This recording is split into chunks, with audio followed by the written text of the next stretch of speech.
आज अतिशय आनंदाची गोष्ट आहे की 22 देशातले लोक ॲडव्हान्टेज विदर्भाला आलेले आहेत. विशेषतः 22 देशातले अँबॅसेडर्स, हाय कमिशनर्स, कौन्सिल जनरल या ठिकाणी आले आहेत आणि त्यांच्या माध्यमातून विदर्भातल्या इन्व्हेस्टमेंट ऑपॉर्च्युनिटीज या आम्ही सगळीकडे पोहोचवण्याचा प्रयत्न करतो.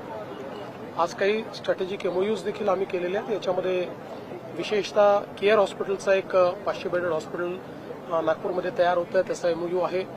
एक जवळपास 10,000 कोटी रुपयाचा एक एमओयू आम्ही केला आहे, जो सोलर मॉड्यूलमध्ये म्हणजे वेफर्स इनगॉट्सपर्यंत सगळं मॉड्यूल हे तयार करणारा आहे. त्याचा खूप मोठा फायदा होईल, कारण त्यातनं एम्प्लॉयमेंट जनरेशन देखील मोठं आहे. वेगवेगळ्या सेक्टरमधले काही एमओयूज देखील केलेले आहेत आणि मला असं वाटतं की अतिशय चांगला रिस्पॉन्स ॲडव्हान्टेज विदर्भला या ठिकाणी मिळतोय. माननीय गडकरी साहेबांच्या नेतृत्वामध्ये अतिशय चांगल्या पद्धतीने विदर्भाला शोकेस करण्याचं काम आम्ही या ठिकाणी करतो. गडचिरोली पोलिसांनी एक चांगलं ऑपरेशन राबवून 7 नक्षल्यांना जे आहे ते ठार केलेलं आहे. एक चांगलं यश पोलिसांना मिळालं.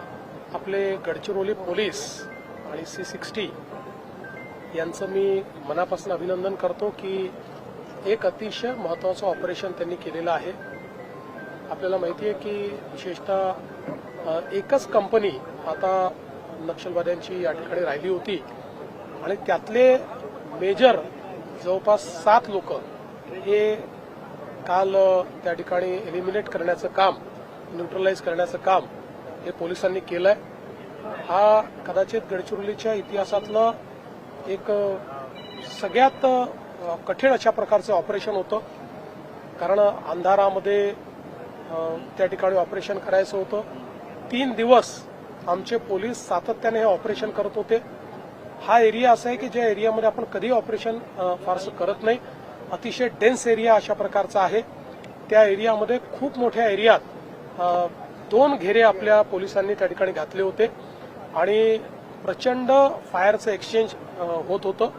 त्यातनं 7 नक्षलवादी त्या ठिकाणी किंवा माओवादी मारले गेले आणि त्यात महत्वाचं म्हणजे त्यांचा जो म्होरक्या आहे प्रभाकर, तो देखील याच्यामध्ये न्यूट्रलाइज झालाय. ही खरं म्हणजे एक मला असं वाटतं मोठी गोष्ट आहे.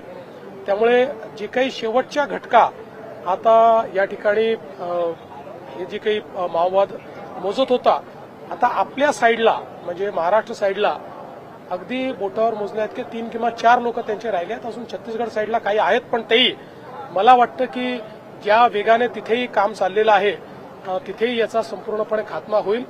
आमच्या पोलिसांनी जे हे केलेलं कार्य हे अत्यंत मोठं आहे. दुर्दैवाने याच्यामध्ये एक आमचा पोलीस देखील शहीद झालेला आहे. खरं म्हणजे त्यांनी बुलेट प्रूफ जॅकेट घातलं होतं, पण त्याच्या अगदी जिथे ते संपतं अशा फार स्ट्रॅटेजिक ठिकाणी, असं फार क्वचित असं होतं की अशा ठिकाणी गोळी लागते, पण दुर्दैवाने इतका अंधार होता की त्याच्यामुळे ती गोळी लागली आणि ते शहीद झालेले आहेत. त्यांनाही मी या ठिकाणी आदरांजली अर्पित करतो आणि त्यांच्या कुटुंबाची पूर्ण काळजी आम्ही घेऊ. पण मला असं वाटतं की आमच्या पोलिसांच्या वीरतेमुळे एक अतिशय चांगला उपक्रम या ठिकाणी झालेला असल्यामुळे पोलीस विभागाचं मी मनापासून अभिनंदन करतो. नक्सलवादी 7 मारे गए हैं, उस संबंध में क्या कहेंगे? क्या 1 मार्च जो डेडलाइन लेके चल रहे उस समय तक नक्सल समाप्त हो जाएगा? करीब करीब महाराष्ट्र में माओवाद को हमने समाप्त ही कर दिया है. केवल एक कंपनी बची थी, उसके भी मैक्सिमम लोग 7 लोग कल मारे गए हैं.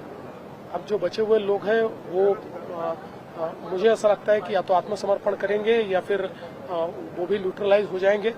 तो महाराष्ट्र साइड पर तो करीब करीब अब इसको हम समाप्ति की ओर ले गए. छत्तीसगढ़ में भी बहुत तेजी से काम चल रहा है. छत्तीसगढ़ का काम हो जाएगा तो मुझे ऐसा लगता है की माओवाद जो आहे वो समाप्त होईल. छत्तीसगडचा काही कॅडर इकडे शेताचा प्रयत्न करतो, फार काही ते येण्याचा प्रयत्न करत नाही. त्यांना माहिती आहे ते फार कठीण आहे. ते लपण्याकरता इकडे आज राज्यामध्ये जिल्हा परिषदेच्या निवडणुका काँग्रेसकडून तिथे स्टेटमेंट आलं होतं मुसलमानांना 4% आरक्षणाबाबत. असं आहे की तेलंगणामध्ये मोठ्या प्रमाणात लांगुल चालन करण्याचं काम हे तिथल्या सरकारच्या माध्यमातून चाललेलं आहे. या देशामध्ये जेव्हा जेव्हा अपीजमेंटची लांगुल चालनाचं राजकारण झालं त्यावेळी या देशाने त्याचं नुकसान भोगलेलं आहे. तरीही मतांकरता करण्याचा त्यांचा प्रयत्न आहे, पण लोक त्याला साथ देणार नाही.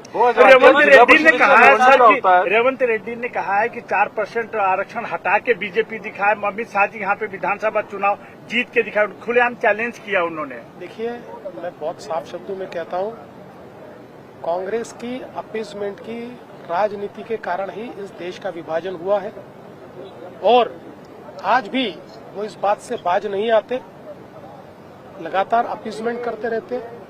हमारा बहुत सीधा कहना है, justice for all, appeasement of none. बिना जाति धर्म देखे हुए सबके लिए न्याय, लेकिन तुष्टीकरण किसी का नहीं।